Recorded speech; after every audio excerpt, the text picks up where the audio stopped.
We have a little more room over here.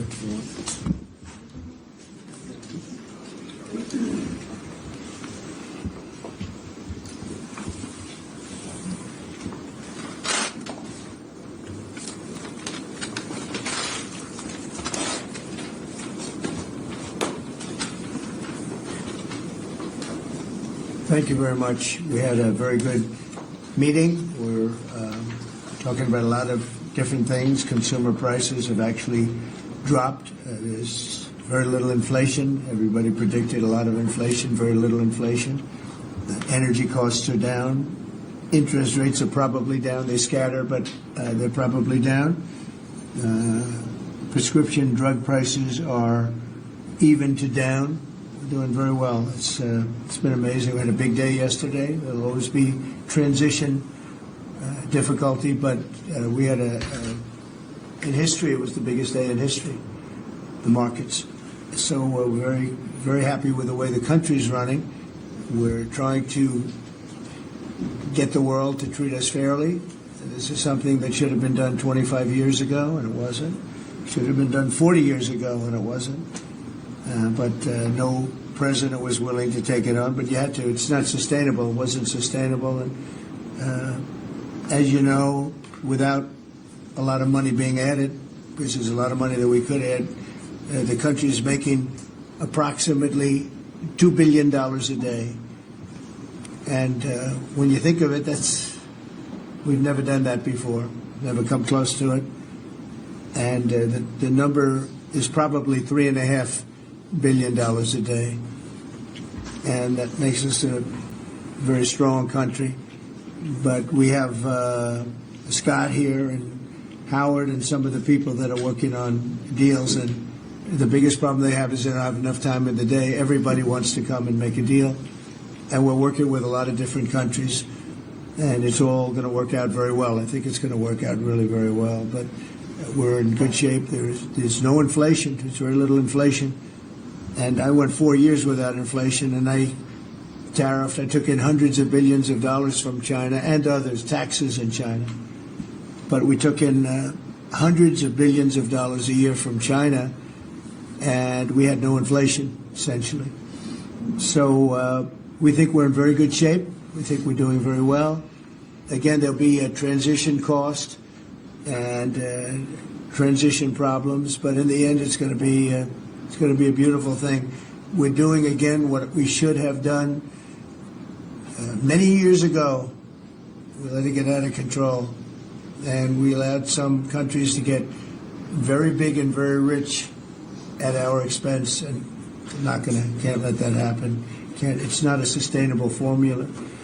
So I wanted to just thank everybody at the table, and maybe I'll go around and ask some of you a little short couple of answers. Pete just got back from Panama, and he's been all over the place, and you want to give us a little report on that and whatever else you might have to say. Everyone at this table is doing an incredible job, by the way, I have to say, incredible. And the relationships it's like they're friends. They're really, the relationships are very strong, really good, really strong. And these meetings are very good. And I think, I don't believe there's any other president that allowed the press to come into a meeting such as this. These are very sacred meetings. These are very private meetings, but we have nothing to hide. And I think it's good. I think it's a good, we want to be, a word you like to use, Jeff, is transparent. So we want to be transparent, and we'll do that by starting with Pete. Go ahead, Pete. Yes, Mr. President, we just got back from Panama last night.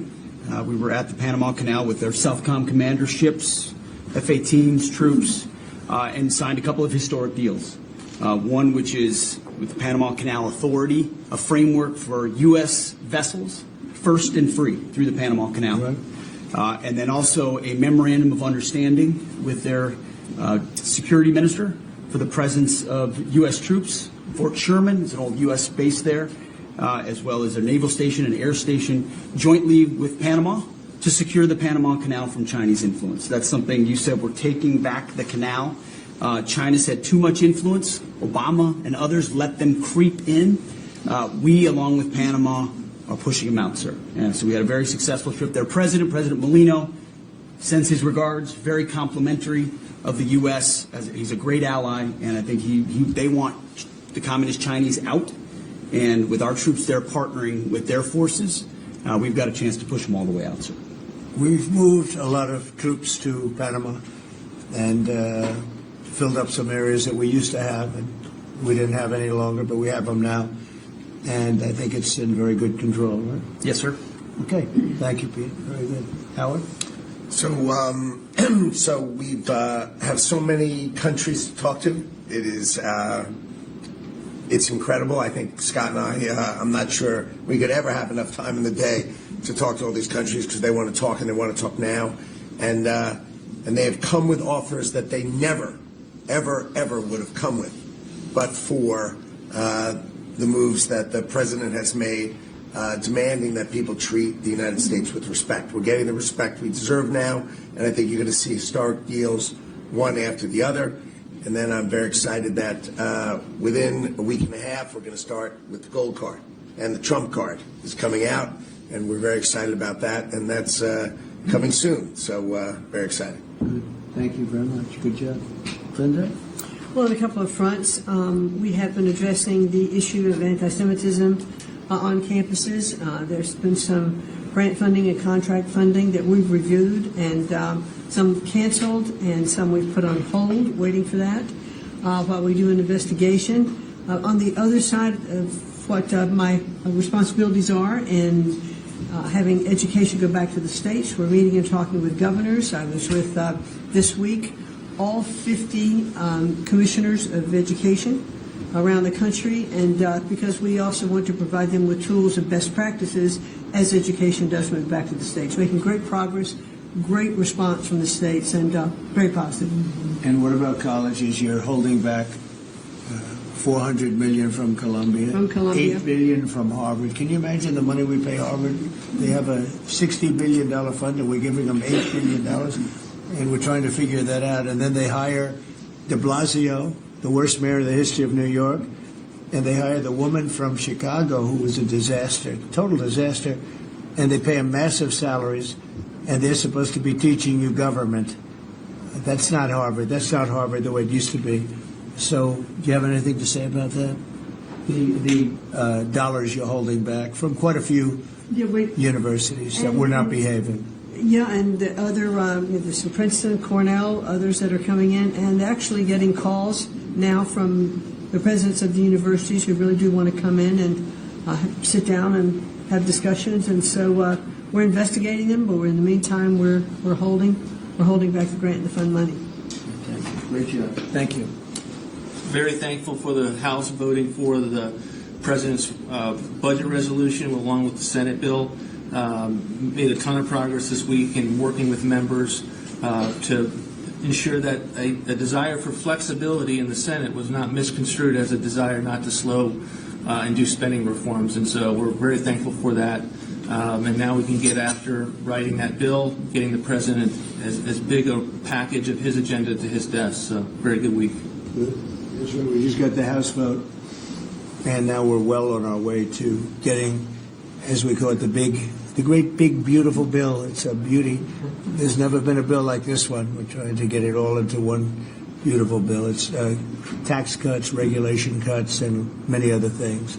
The border, a lot of money for the border. You're doing a fantastic job. So, but we just got a report that we, as you know, you knew before us. We were surprised we got the vote, and we're happy to get the vote. So I think we're going to be in very good shape. Okay, please.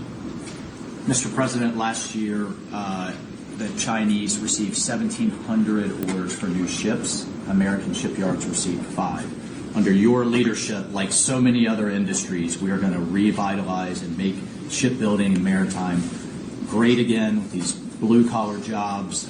These are the cranes, the ports, opportunity zones, and drive that investment back in. We have, under that executive order, and also one to streamline foreign military sales for people that want to buy our equipment, and, of course, acquisition reform, all just this week under your leadership, Mr. President.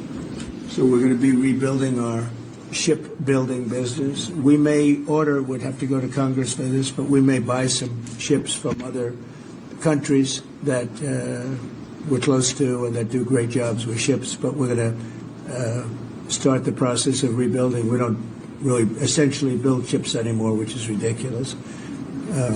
It's going to be a very big business for us in the not too distant future, but in the meantime, we have countries that do very well at building ships, and we'll be dealing with those countries, and we may be ordering top-of-the-line ships from those countries.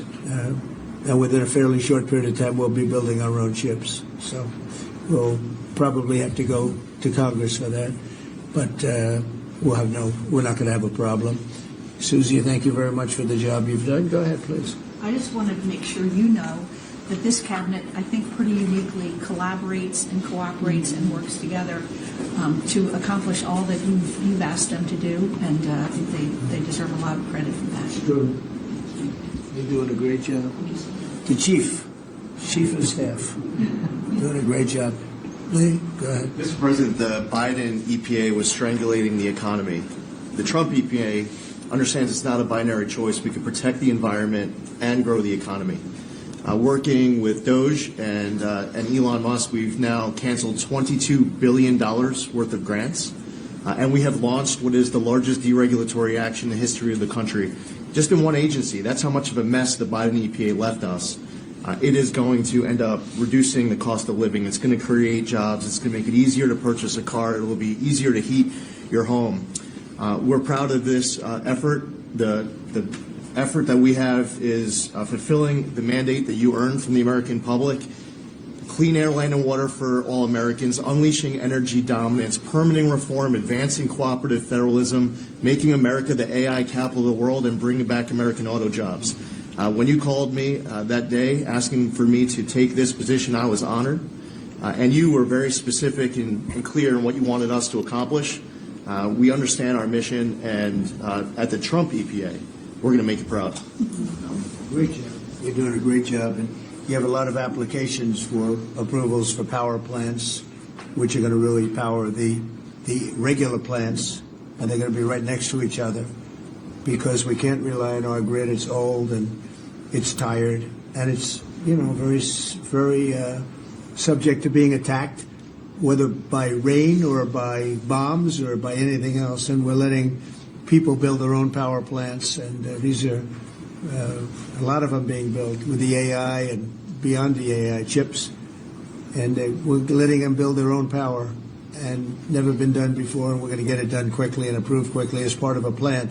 They'll have a sort of be their own power company, and it's very exciting. They couldn't believe it when I told them that. I said, we're going to get you the approvals very fast as part of your regular plant. You're going to build electric producing plants, and it's very exciting. And they're able to do it very quickly and very well, and you made it possible. Thank you. You have a lot of applications for some of the biggest plants that have ever been built in the world. These are serious plants, aren't they, huh? Approved. We are open for business. Working with Secretary Burgum, Secretary Wright, we are going to make you proud. Sean? First off, Mr. President, it's Brooke's birthday today, so she keeps getting younger, so happy birthday to Brooke. Thank you. I want to thank you as well for the shipbuilding at EO. Again, to build ships, we also need mariners to sail those ships. I was just up at Kings Point for the Merchant Marine Academy a couple days ago, and we have some of the greatest young men and women who are learning how to be mechanical engineers, to rebuild and fix the engines on those ships, but also how to sail ships. I would tell you that over the past decades, this academy has become, it needs some love. It's been a little bit dilapidated. We have to invest in sailors, and I appreciate you taking the initiative. To be a global power, we have to build ships and have sailors to sail those ships.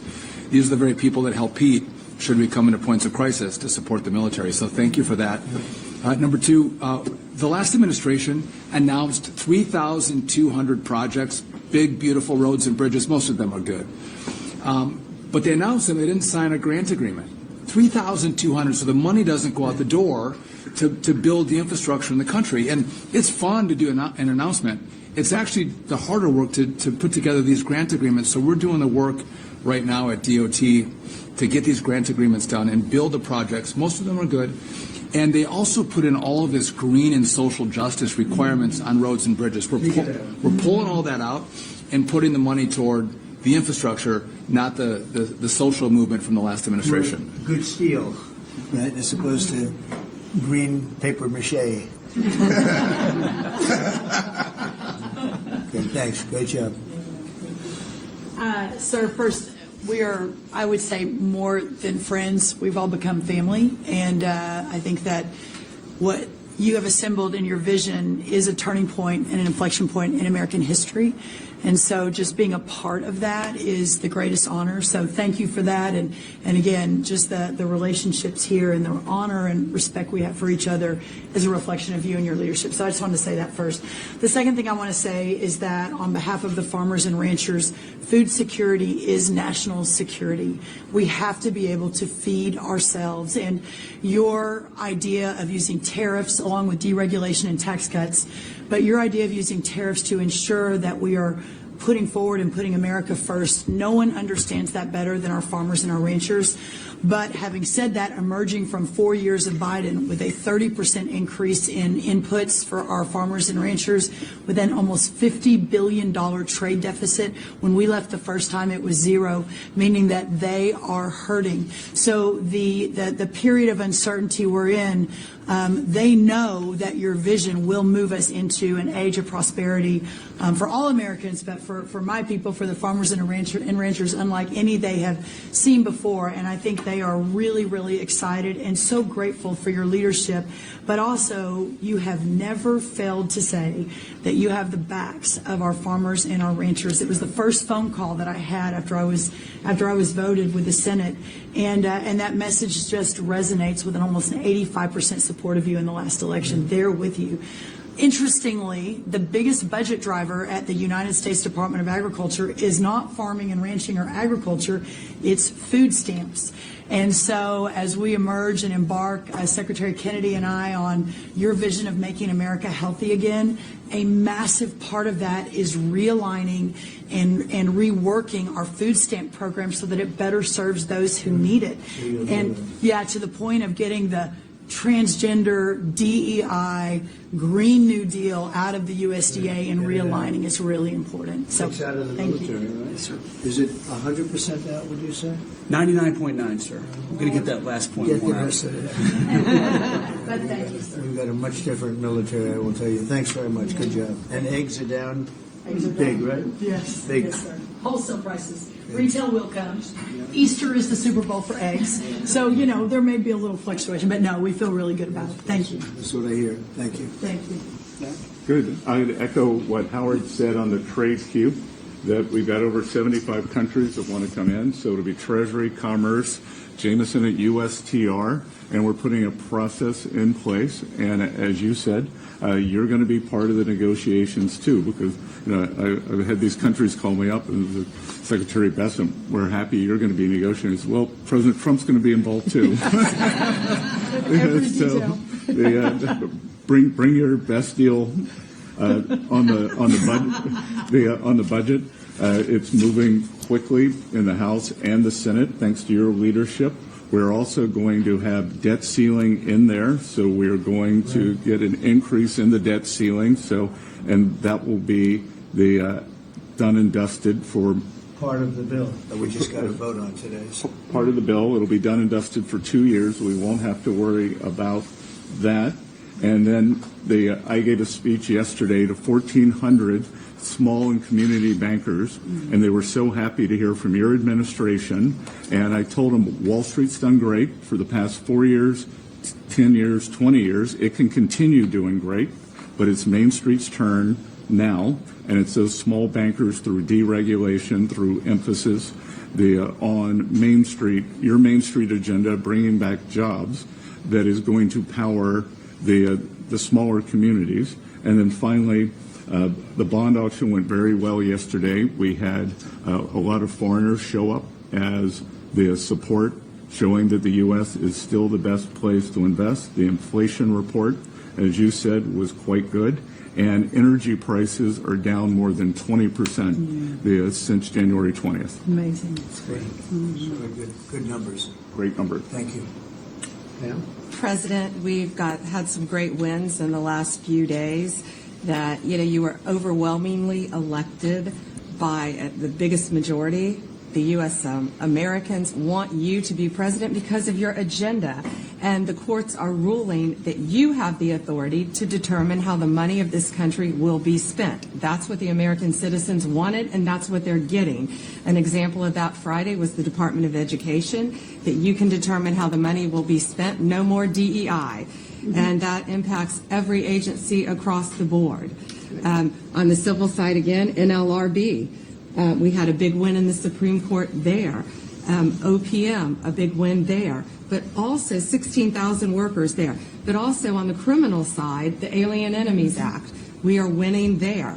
And, your directive to me was to keep America safe, and that's what we're doing. Whether it's the alien enemies, all of these gangs, and they are enemies of our country. They are terrorists. They are organized crime. They have come here. They are extremely organized. They are spread throughout our country, and they are creating terror. And no more under your directive. And that has stopped. Yesterday in South Florida, we charged the 11 defendants with $500 million of pure cocaine coming into our country to kill our kids. They were caught. They will be prosecuted to the fullest extent of the law. These gang members are going back to where they came, or they're going to an El Salvador prison at your directive. And, you also gave us a directive to prosecute the people who are going after Tesla to the fullest extent of the law, some of the greatest police work I've seen. We've made 4 arrests. There will be no negotiations at your directive. They're all looking at 20 years in prison, and within the next 24 hours, you're going to be seeing another huge arrest on a Tesla dealership, President, and that person will be looking at least 20 years in prison with no negotiations. That's great. That will stop it. Cold. Domestic terrorism. Thanks. Doing a great job, too. Thank you very much.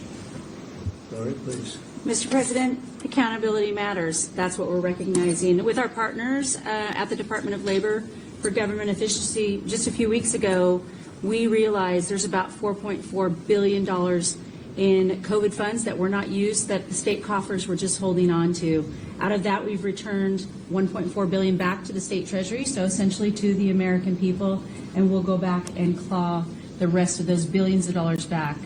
And on the heels of that, late last night, we're understanding unemployment insurance fraud. That trust needs to be whole for the American people. When we need it for who deserves it. That's not what we're seeing. And the numbers that we saw last night, again, exposed by our partners at DOJ at the Department of Labor. Since 2020, over $400 million of payments have gone out already. And when you hear these numbers, apparently in the United States, we have over almost 25,000 people who are over 115 years old who are collecting $59 million that we have sent out to people. Talk about fraudulent behavior. Mr. President, 28,000 people between 1 and 5 years old have collected fraudulent payments at the tune of $254 million has gone out. And lastly, 10,000 people who have not been born yet, 15 years into the future, $69 million, and they haven't even been born yet. In one case, they will be born 129 years from now.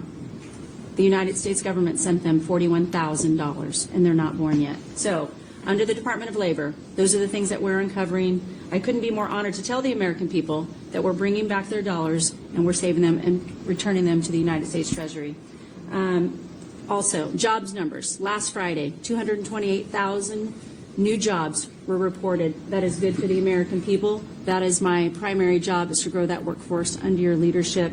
So we've kicked off the America at Work tour, and we'll be visiting all 50 states, and I'll be working with my colleagues here to do just that. So thank you, Mr. President. We're going to grow this economy. We're going to keep our focus on the American worker. So you're finding tremendous fraud, though. Those numbers are really bad when you're Unheard of. over 115 years old. And I think you had mentioned the oldest person in our country is 100 14 years old. That's recorded. pretty good. A woman living in Pennsylvania, but apparently there's 24,000 more of them that are 115 or older that we're I giving hope you hear that. to. So we have 24,000 older than the oldest person. Definitely did. And what are we doing about that? How do we get that money back? Yeah, so we're working with our IGs to do that further investigation.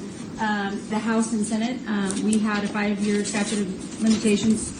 We've got an extension on that, another 5 years. And so the goal, in my opinion, we should never have a statute of limitations to return the American dollars back to the Treasury when there's fraud. But at this point, we will continue to work hard and double down and return those dollars to the Treasury. Great. Thank you. Thank you. Great job. Misty?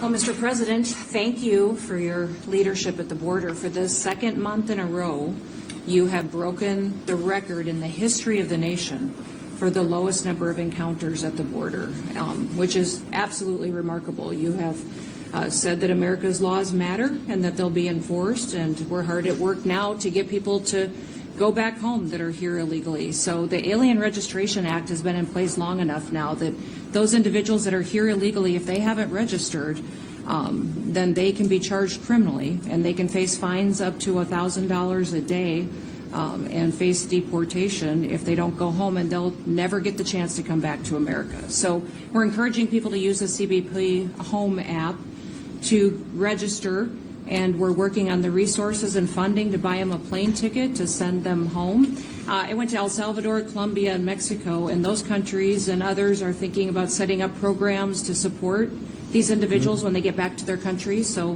when they get there, they'll have housing and food assistance, and so making sure that these folks have the opportunity to go home so that they can get the chance to come back to America is important. And So it's a very big self-deport operation that we're starting. thousands of people have already Yeah. self-deported.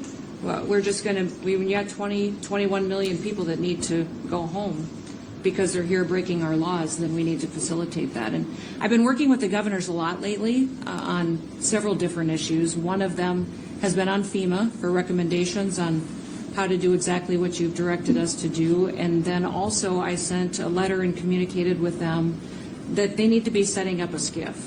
Some of our governors don't have secure facilities to have national security issues. I think one of the jobs Homeland Security has is to give communication down to states, to local cities and communities. And so recommending they get a SCIF, they have secure comms with them at all times or nearby so that they can have national security conversations, and then to have somebody in their office designated that is their communications person. A lot of them have emergency management officers, but they don't necessarily have somebody designated when it comes to a national security issue that we may need to communicate with them on. And I think American people need to know that Real ID will be required to travel on May 7th. So those governors have been notified to communicate that at home. We don't want anybody to get delayed and not be able to travel when they get to an airport.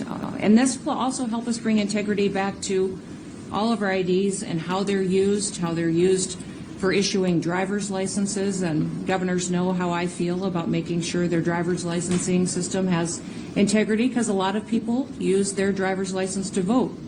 And the backbone of our country and the foundation is election integrity. So we're giving all those directions to our governors and communicating that so they can lead on it as well. And we're going to work with people so that if they go out in a nice way and go back to their country, we're going to work with them right from the beginning on trying to get them back in legally. Is that So they right? have a chance to come back. So it gives you real incentive. Otherwise, they'd never come back. They'll never be allowed once a certain period of time goes by, which is probably going to be 60 days. We're also going to work with farmers that if they have strong recommendations for their farms for certain people, we're going to let them stay in for a while and work with the farmers and then come back and go through a process, a legal process. But we have to take care of our farmers and hotels and various places where they need the people. And we're going to be working with you very carefully on that. So a farmer will come in with a letter concerning certain people saying they're great, they're working hard. We're going to slow it down a little bit for them. And then we're going to ultimately bring them back. They'll go out. They're going to come back as legal workers. Okay? Yes, sir. Thank you. Which I think will be I think it's very important to do. Okay, thank you very much. Great job. Jameson, I watched you testify for the last Yeah, he did. couple of days. You're on every night at 3 o'clock in the morning. And you did great. You were fantastic. Thank you very much. It's just what I like to do for fun, sir.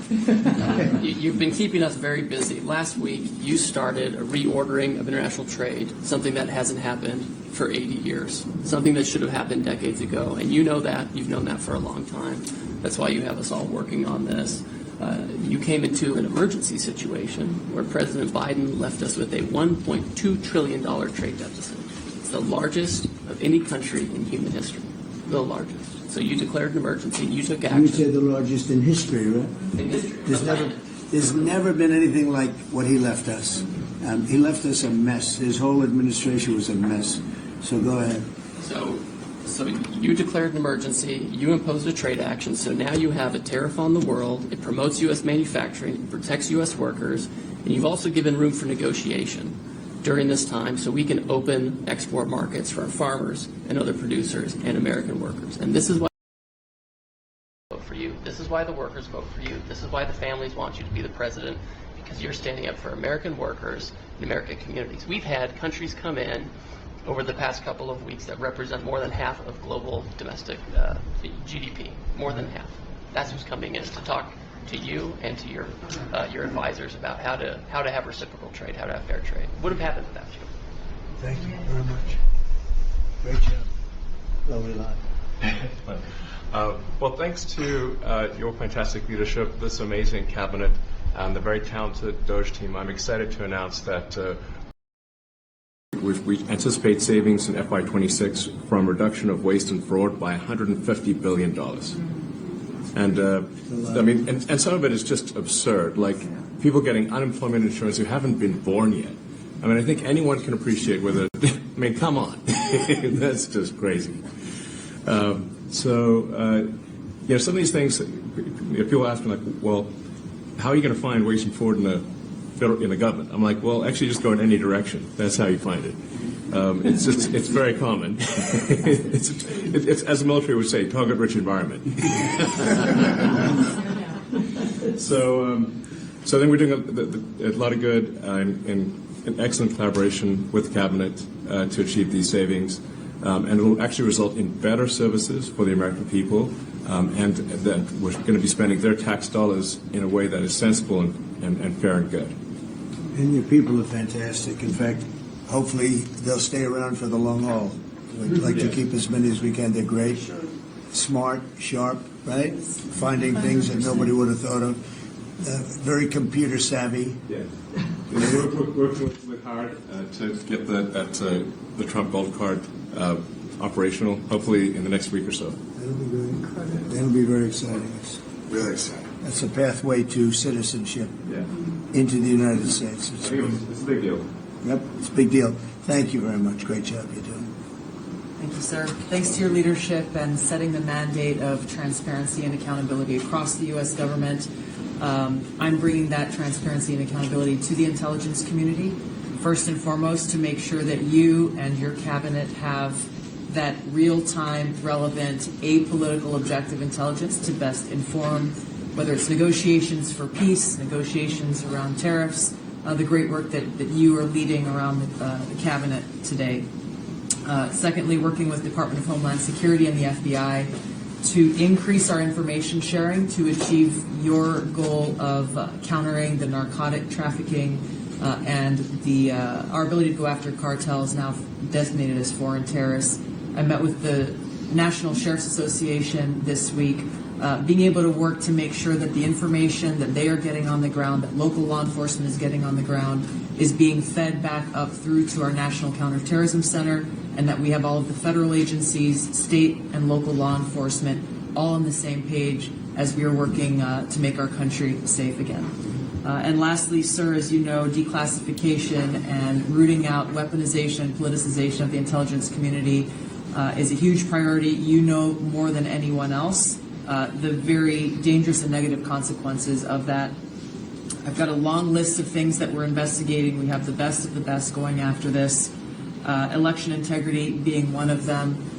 We have evidence of how these electronic voting systems have been vulnerable to hackers for a very long time. and vulnerable to exploitation to manipulate the results of the votes being cast, which further drives forward your mandate to bring about paper ballots across the country so that voters can have faith in the integrity of our elections. And lastly, we've been scanning. I've had over 100 people working around the clock to scan the paper around RFK, Senator Robert F. Kennedy's assassination, as well as Martin Luther King Jr.'s assassination. These have been sitting in boxes in storage for decades. They have never been scanned or seen before. We'll have those ready to release here within the next few days. That's great. Bobby, how do you feel about that? That's hitting close to home, isn't it? When you think, I'm thinking about Bobby when that statement's made. I'm very grateful to you, Mr. President. And you'll let Bobby see some of this because, it's very personal stuff.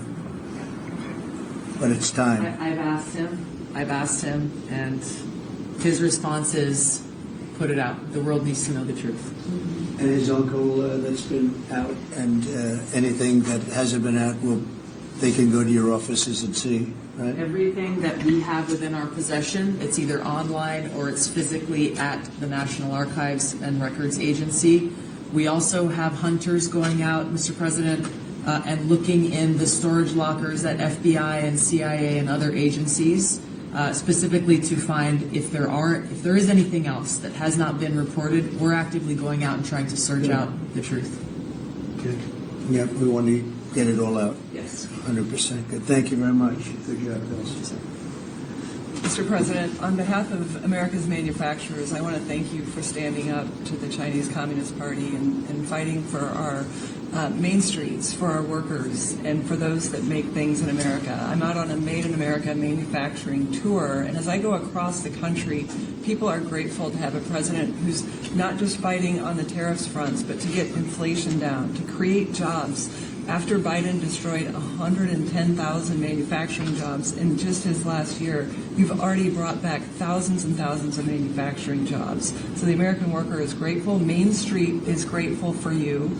And at the agency level, we're making sure that manufacturers have access to the capital they need, but we can't do that if we're not fighting fraud. So we've modified our loan applications to have citizenship verification, to make sure we have birth dates, common sense principles around lending that the Biden administration had waived. They waived $450 million of fees in 1 year. We're restoring that for the American taxpayer. And the American taxpayer, as tax day approaches, April 15th, they need to know that this cabinet, this administration, and thank you Elon Musk and Doge for fighting for the American taxpayer to make sure that their hard-earned dollars are well spent, that they have a return on investment for this country, and that we're fighting for them just as you are every single day. So thank you, Mr. President. Thank you very much.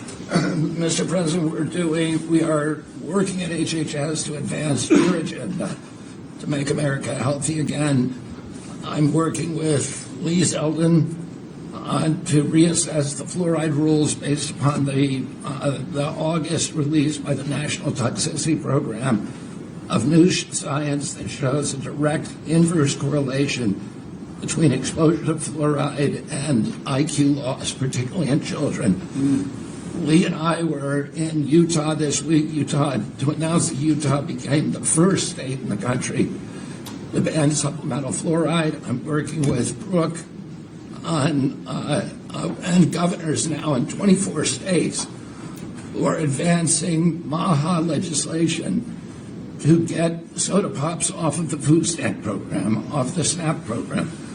We've launched Operation Stork Speed to get the bad chemicals out of baby formula.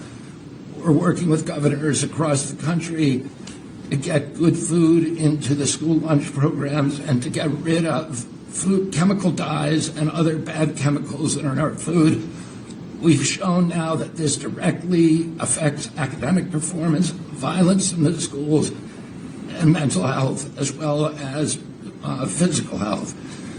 We are working with governors across the country to get cell-to-cell or bell-to-bell legislation to restrict the use of cell phones in schools, which again dramatically impacts academic performance.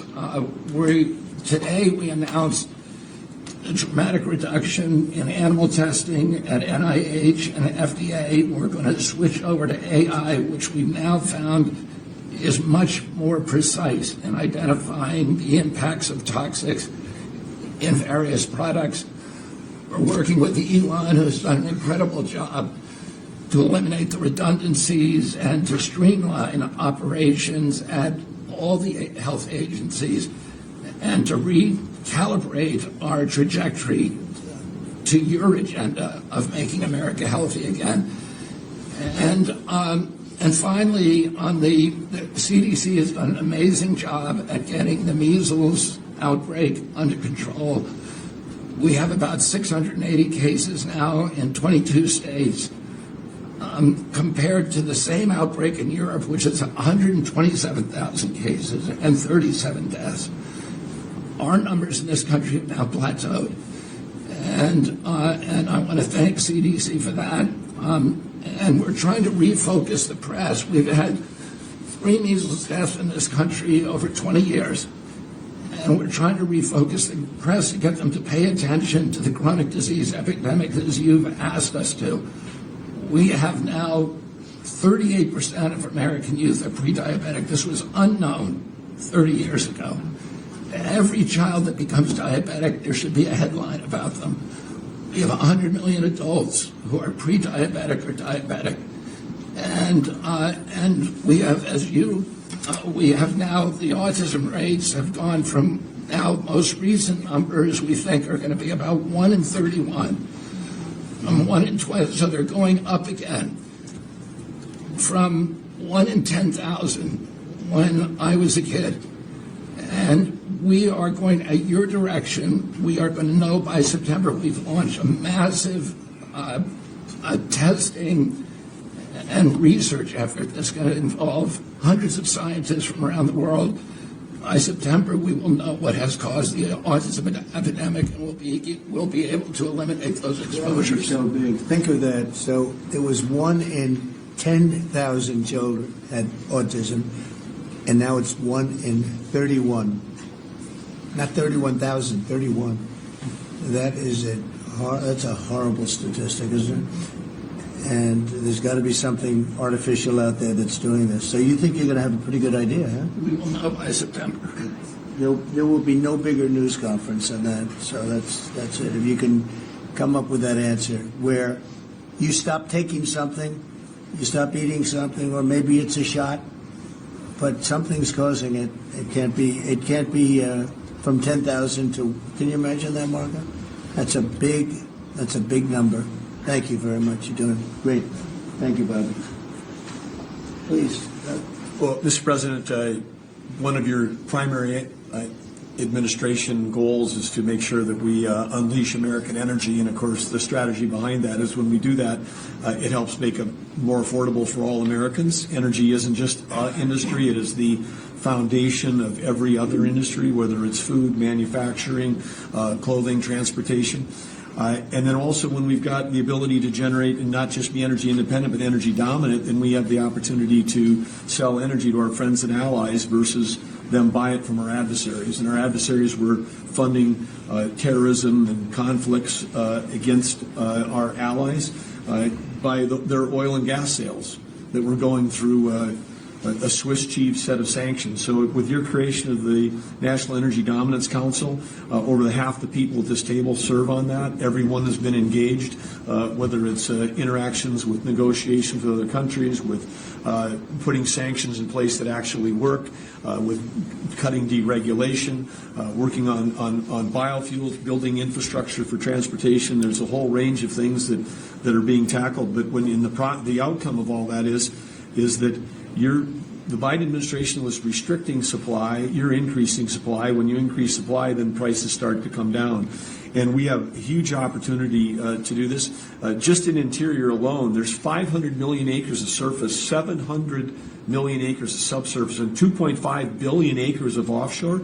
And the Biden administration was trying to restrict this so that you couldn't get a timber lease, you couldn't cut a tree, you couldn't graze a cow, you couldn't develop oil and gas minerals, and you couldn't develop the critical minerals we need for our technology, for our defense industries, and to be able to help us win win the AI arms race against China. So we're opening up this, and with your executive orders and your work, we've on Tuesday, historic day, you ended the war on beautiful clean coal, which has been going on since Obama took office. China gets 60% of their electricity from coal. They're opening up they've opened up 94 gigawatts of coal in the last year as part of this AI arms race. 94 gigawatts, that's enough for 94 Denvers to be able to, 1 gigawatt per metro area like that. It's unheard of. So we have an opportunity under your leadership to come back. The Gulf of America had its first offshore lease sale, which is scheduled for later this year, but that was, the industry loved that because we're now, the Gulf of America is now open for business again. And there's as much as 7 billion barrels of oil accessible now. They've increased the upside of what they think that is. On the coal front, the estimate is the financial value of the coal in America is $8 trillion. That was an asset on the balance sheet that we've now being put back on again. And of course, in Alaska, with your separate executive orders to unleash Alaska energy between ANWR, the North Slope, the Strategic Petroleum Reserve Alaska, all of those, we've reversed Biden decision. Those are all open for business again. And all of this is leading to the investment coming to America. The smart money is coming to the U.S. That's why we've got trillions of dollars of investment that are showing up at the door, because they know if they're going to do manufacturing here, there's going to be energy to power their plants. And so, again, thank you for your leadership and thank you for everything you're doing. Very good. Thank you. Marco? Well, Mr. President, one of the most important things I believe you'll achieve in your presidency is reordering the world in a proper way. For 31 years, more than 31 years now, multiple administrations have allowed the Chinese to deindustrialize this country, to take away jobs and factories and the pillars of our national strength. And what you're doing now, I think, is a great service to our country, but ultimately to the world. And I want to congratulate you and your team that's working on that, because it has extraordinary geopolitical implications, as you see, from all these other countries that are now coming here and wanting to join something that actually makes it's crazy to allow these. I mean, basically, we lived in a world where Chinese companies can do whatever they want in America, but our companies cannot do anything over there unless they allow it, and even then they steal our stuff and reverse engineer it. So just reordering all of that has dramatic implications on peace and security of the world. So we thank you. An important meeting, thanks to you, is going to happen on Saturday for the first time in a long time. There'll be direct talks between Ambassador Woodcock and a top-level leader in Iran. We hope that'll lead to peace. We've been very clear what Iran is never going to have is a nuclear weapon, and I think that's what led to this meeting, and we'll wait for him to come back from it, and we're hopeful about that. I would also say that we are receiving, and I think the Department of Homeland Security can confirm this, historic cooperation from countries all over the world. Number one, in taking back their citizens.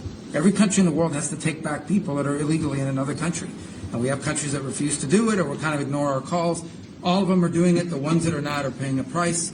And we've also found cooperation in other countries that are willing to take some of these people, some very dangerous criminals. I know the president of El Salvador will be here next week, has really been a good friend of the United States in that regard. These are some of the worst people you'll ever encounter, and Pam knows this, and Christy knows this from the work they're doing. And one last point I want to make, Mr. President, and again, it's under your leadership, it's actually under your executive order. If you come to this country as a student, we expect you to go to class and study and get a degree. If you come here to vandalize a library, take over a campus, and do all kinds of crazy things, we're going to get rid of these people, and we're going to continue to do it. So when we identify lunatics like these, we take away their student visa. No one's entitled to a student visa. The press covers student visas like there's some sort of birthright. No, a student visa is like me inviting you into my home. If you come into my home and put all kinds of crap on my couch, I'm going to kick you out of my house. And so, that's what we're doing with our country, thanks to the president. And last but not least, very important development this week, but both Pam and I were very excited. The finest higher education institution in the United States, University of Florida, is also now the national champions in basketball. We hope you'll host them here soon, Mr. President. Go Gators. They're coming. Good for the SEC. Congratulations. Well, thank you very much. You're really doing a great job. We appreciate it. Any question? Mr. President, can you give us a reaction to today's stock market drop, and also give us a sense of the next steps with China? Well, I haven't seen it because I've been here for 2.5 hours, so I'll be seeing it. I think Scott went out. Scott, you want to have a statement on that? Sure. Look, the up 2, down 1 is not a bad ratio, or up 10, down 5. And I think as we have talked about, as we go through the queue and settle with these countries who are going to bring us their best offers, we will end up in a place of great certainty over the next 90 days on tariffs. But we had very good inflation numbers today. Oil's down. We had a successful bond market. So I don't see anything unusual today. And next steps for China, sir? Well, we'll see what happens with China. We would love to be able to work a deal. They've really taken advantage of our country for a long period of time. They've ripped us off beyond nobody.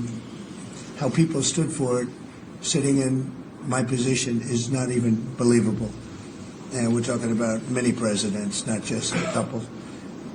But they did, and all we're doing is putting it back in shape. We're resetting the table. And I'm sure that we'll be able to get along very well. I have great respect for President Xi. He's been, in a true sense, he's been a friend of mine for a long period of time. And I think that we'll end up working out something that's very good for both countries. I look forward to it. Mr. President, China retaliated today by reducing the number of American films that can be shown there. What's your reaction to them now targeting cultural exports from the United States? I think I've heard of worse things.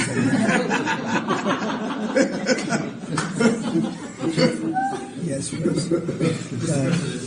Also on China, the Ukrainians say they have evidence that Chinese soldiers being found fighting for the Russians in Ukraine.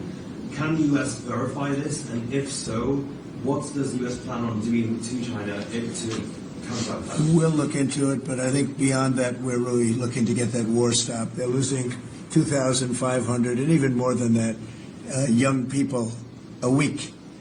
They're Russian and they're Ukrainian. They're not American, but they're people.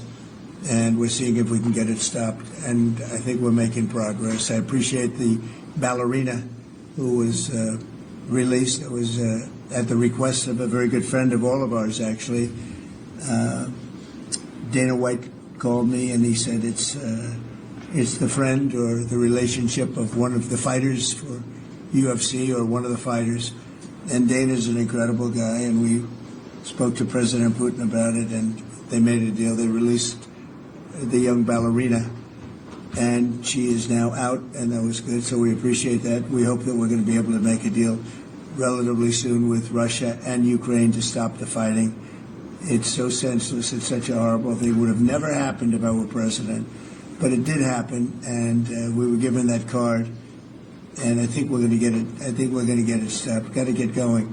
We've got to get it. We have to move it faster. Likewise with the hostages, we're making progress. There's 59 hostages, but only 24 of them are living, and that's the way it's been presented to me by the mothers of some of the dead, mothers and fathers of some of the dead hostages, and they want the bodies of their baby, as they say, their baby, their young boys. They want them back as much as if they were alive. It's amazing because when I met the hostages 2 weeks ago here, I couldn't believe what they had to go through, by the way. But when I met them, they said, yeah, there's 59, but 24 are living. And they actually consider, I guess if you're a parent, you do consider it this way, that the remainder who are dead, 24 that are alive, the remainder that are dead, they want them back just as much as they would want them back if they were alive. It's really pretty amazing and pretty sad. So we're getting close to getting them back. We have a lot came back. A lot of people are very grateful. Some came back in pretty bad shape. Some came back, they're okay. I think they're going to be scarred mentally for a long time because if you sit down and talk to them as I have, what they went through is incredible. But we're making progress. We're dealing with Israel. We're dealing with Hamas. And it's a nasty grip. Mr. President, how close are you to the first country coming to actually make a deal with the United States over tariffs? Is it days, months? Well, I think it's very close, but we have to have a deal that we like. We don't want a deal that's going to be a bad deal, or I could make every deal in one day if I wanted to. I could do this all in one day. I could just say, here's what we'll do, and I was saying to the people before, to Scott, mostly to Scott and Howard, and some of the other people that work with us on the negotiations. We have a lot of law firms that have paid me a lot of money in the form of legal fees. We're going to probably use those firms to, if we can, I think we can. I'll make a contribution to the country, but they're great firms. They're the best firms, the biggest, and really the most prestigious. And we may be using them to help you guys out because you're going to need a lot of lawyers. And I'm not sure Pam's going to be happy if I say, can you send over about 200 lawyers that work on trade? She's working on criminal stuff, and I think that's going to be her focus more than anything else. So we'll find out if we can do that. But we have a lot of lawyers that you've been reading about where they paid $100 million a firm on average. Now we have the final 4 or 5 are at $125 million. So I have a lot of legal fees I could give to you people, and we might as well use them. Hopefully I won't need that many legal fees or that much. I may. Who knows? After it ends, after we leave, maybe I'll need it. But if I do, it's not going to be very pleasant. So I think we're going to try to use these very prestigious firms to help us out with the trade because we have a lot of countries. But we want to make deals that are proper for the United States, not just we can make deals easily. We want to make them proper. Mr. President, if you aren't able to reach the deals that you want to see at the end of the 90 days, will you put those higher tariffs in place or will you extend? Well, that's what would happen. I mean, if we can't make the deal that we want to make or we have to make or that's good for both parties, it's got to be good for both parties. And then we go back to where we were. You go back to the numbers that you announced last week. I think so. You wouldn't extend the pause? Yeah. We'll have to see what happens at that time. Thank you, Mr. President. You said yesterday you were considering some exceptions for companies. Can you talk about what you're considering? And then also on the reciprocal tariffs that would be substantially lower, is the same math formula going to be used or is that tossed out? I'm not considering now for any country or company, but it's possible that I would. But I'm not. We don't have that situation right now. People understand where we are, what we're going to do. But it could happen.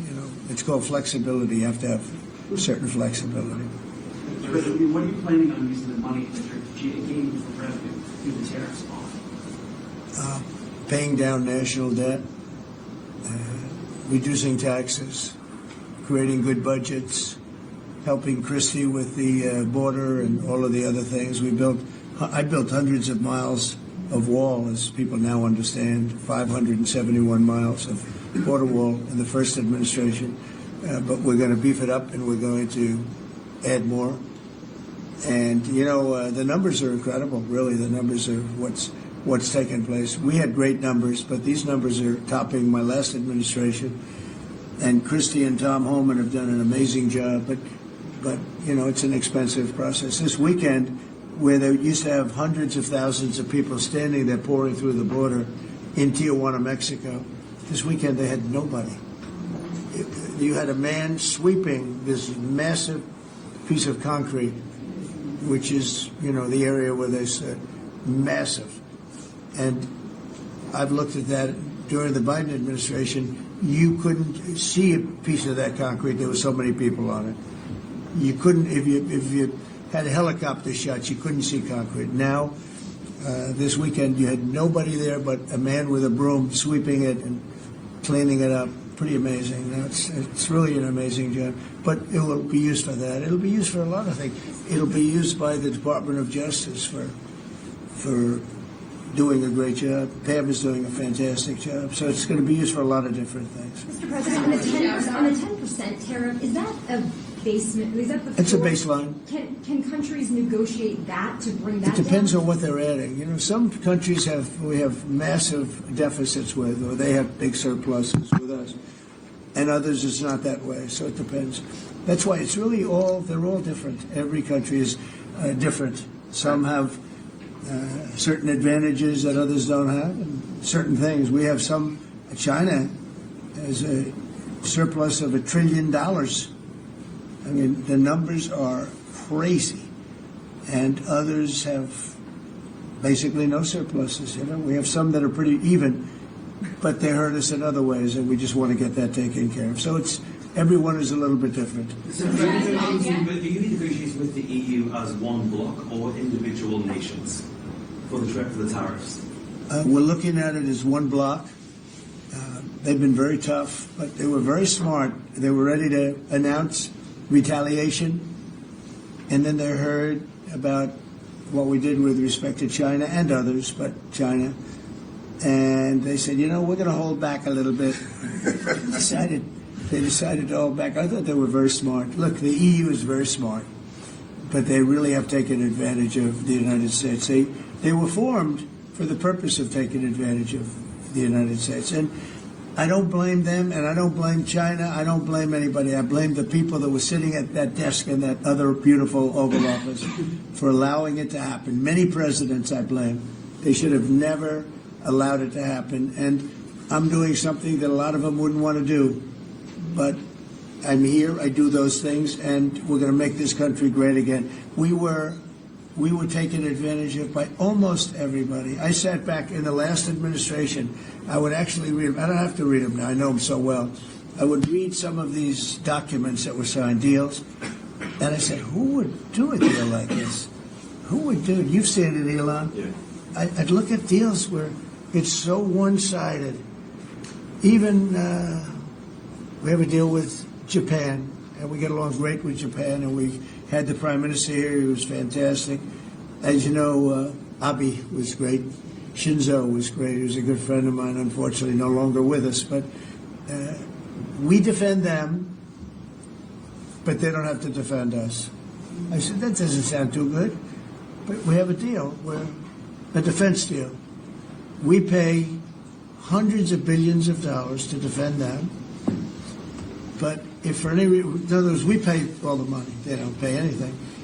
But if we're ever attacked, they don't have to do a thing to protect us. I said, oh, that sounds like a wonderful deal. So that's just one out of thousands. And I just wonder who did this.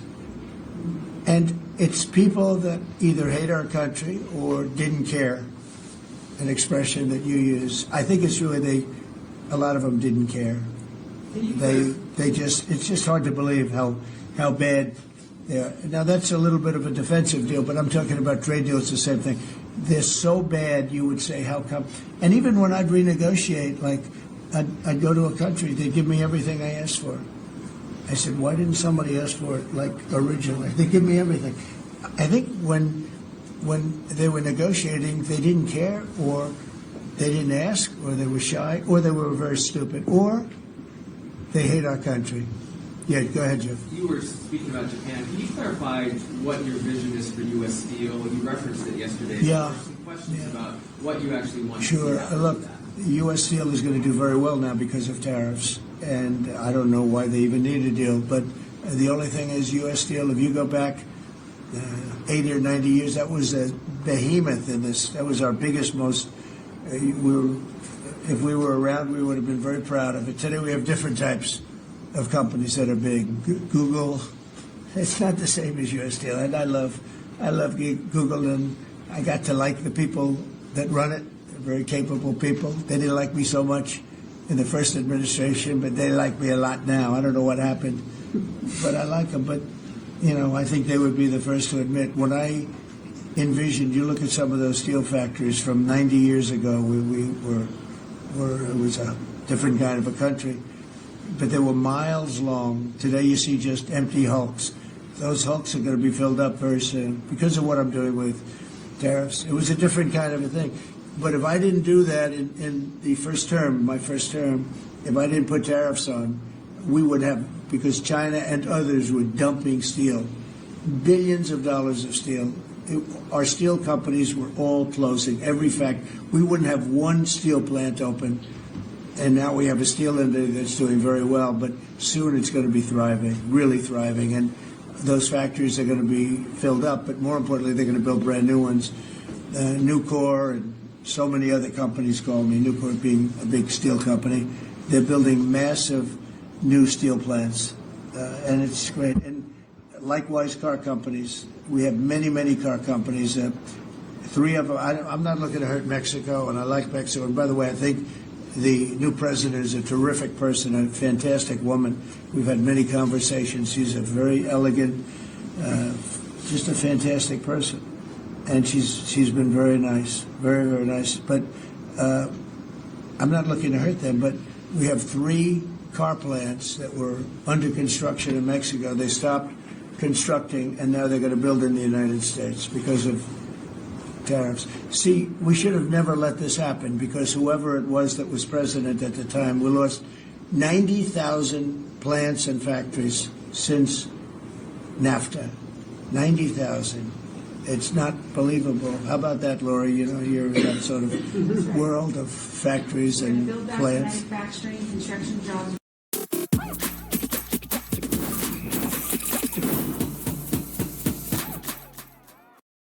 Workers. That's right. We're going to bring. It's not believable. How about that, Lori? You know, you're in that sort of world of factories and Build back plants. manufacturing, construction jobs, bring those workers back home. That's right. We're going to bring them all back. But think of it, from that period of time, which isn't so long ago, we lost. I said the other day, if you had a map on a big wall like this, and if you had pins, 90,000, I don't know if you'd have enough. I don't think you'd have enough room on the map to put the pins. 90,000 factories that we've lost since NAFTA. And it's not even, and about 6 million jobs, really, I think probably a lot more than that, but they say 6 million jobs.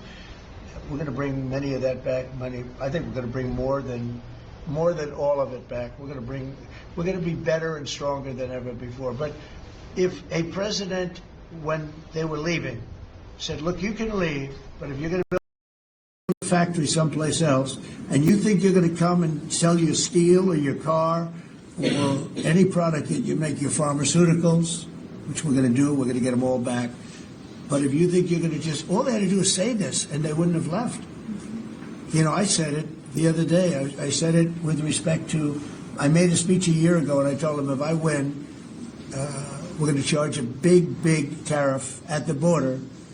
And people were thinking about building in Mexico a car plant. And I said, we're going to have a big tariff. So if you want to build a car, you're going to have to pay 25% more than the cost of that car. You're going to have to pay 25% tariff at the border. They would have never left. They could have kept everybody. If a president said, if you leave this country, you leave Michigan, you leave Detroit, you leave anybody, any of our states, because to me they're all the same. I love them all. I love them all, and I probably won them all, but they say I won most of them, but I think I won them all, but that's okay. But all you had to say if you were the president is, if you leave and you think you're going to now fire all those workers, leave all that, everything behind, and you're going to build in another country and sell it any, and no, you're not going to. You're going to pay 50% or 100% tariff. They would have never left. And all you had to say, Marco, all you had to say very simply is, you don't have to write it down. All you have to do is say it verbally. If you leave, you're going to pay 100% tariff. Therefore, don't leave. They would have never left. But they left 90,000 plants. I mean, it's hard to believe that many. It's not, you can't envision it. So just getting back to your, because I'm the great weaver of all time. To weave, you have to be a genius. To go on tangents, anybody can do that. But we'll get back to your original U.S. Steel. U.S. Steel is a big name in this country. Babe Ruth is a big name. We have a lot of big names, but not too many. U.S. Steel is one of the great names in the history of our country. And normally I wouldn't mind so much. I wouldn't be thrilled with it. But to buy for a foreign country, and we love Japan, but for a foreign country to buy that cherished U.S. Steel brand, that's hard for me to do. And maybe somebody else may want it. The company Nippon that's involved with it is a big, powerful company who do a good job. But why can't they just build a plant themselves? I mean, why do they have to, take U.S. Steel? So as you know, I rejected the deal. Now they've come back in a different form. They're coming back as an investor. And I feel better about that, I guess. But, I know them very well. I know the thinking. It's the investor. They'll invest and somebody else maybe is sitting in this chair and they will no longer have an investment. They'll have the whole thing. That's the way it works. They're very smart. They're very, very smart people. We're dealing with very smart people throughout the world. Great geniuses, actually. Look what they've done to our country. And again, I don't blame China. I don't blame anybody. If I could have done it, if I were in that position, I'd have great respect. I have great respect for the people. They ripped off the United States, and all we had to do, have a president that knew what the hell was going on. And none of those countries would have left. Those companies, none of them would have left. So that's a little lesson in basic business. And it's really basic business. It's not complicated business. It's very basic business. And we'd have every one of those car plants going just the way they were 30 years ago. None of them would have left, but now they're coming back. Mr. President, the Labor Department has confirmed that $400 million went to fake people for unemployment benefits. Yeah. That's what your initial reaction. I think it's terrible. I just heard it from Lori, and I appreciate it, and you heard it from Elon's people, right? That's right. Elon's done a fantastic job. Look, he's sitting here, and I don't care. I don't need Elon for anything other than I happen to like him. But I'm telling you, this guy did a fantastic job. I don't need his car. I actually bought one and they said, "Oh, did you get a bargain?" No. I said, "Give me the top price." I paid a lot of money for that car. But honestly, he makes a great car. You know what I do with it? I let the people in the office drive around in it. Margot, Natalie, they're all Chamberlain. They're all driving around the most beautiful car. It's gorgeous. But I did that as a sign of just a show of support. Numerous people have done that. Just a show of support. Protect your wealth by spending physical gold, not paper money that grows weaker by the second, on a card that earns you gold every time you spend. Kinesis not only protects you... Because, it's gorgeous. But I did that as a sign of just a show of support. Numerous people have done that. Just a show of support. Because, he's done a fantastic job, but he hasn't been treated properly. Hasn't been treated properly. Yeah. Mr. President, can you talk to us about your communications with China? Has President Xi reached out at all since the tariffs? Well, I don't want to say who's reached out. I just say that I think it's going to work out, hopefully well. They're very big. It's hard to get over, if you're me, what they've done to our country. They've destroyed our economic base to a large extent. The good news is we're very vibrant, and we're going to get it back fast. We already have. Look, we're making $2 billion a day now, and during Biden, we were losing $3 billion a day. Biden was a disaster. He was the worst president in the history of our country. And, to me, worse than that, because the money you can make if you have the right guy in this position, worse than that was what they did on the border. By allowing the jails of the world, not South America, all over the world, to be opened up so that we take everybody from Africa, Asia, South America, Europe, the bad ones. They opened up their jails and they dumped them in the United States. And now this beautiful young woman who seems to be, boy, she loves what she does, though. I think she loves what she does because she's a patriot. She hates to see it. And Tom and all the people. But for us to spend, hundreds of billions of dollars, this is just, I don't know. They either hated the country. Who would do this? Who would want millions of people to pour through an open border? We have no idea who the hell they are. And just walk right through. And half of them, whether you like it or not, you could look at them and you could say, they are not going to help us. These are some rough people. But they'd empty out their jails, and they'd empty out their mental institutions, insane asylums, and they let them into the United States of America.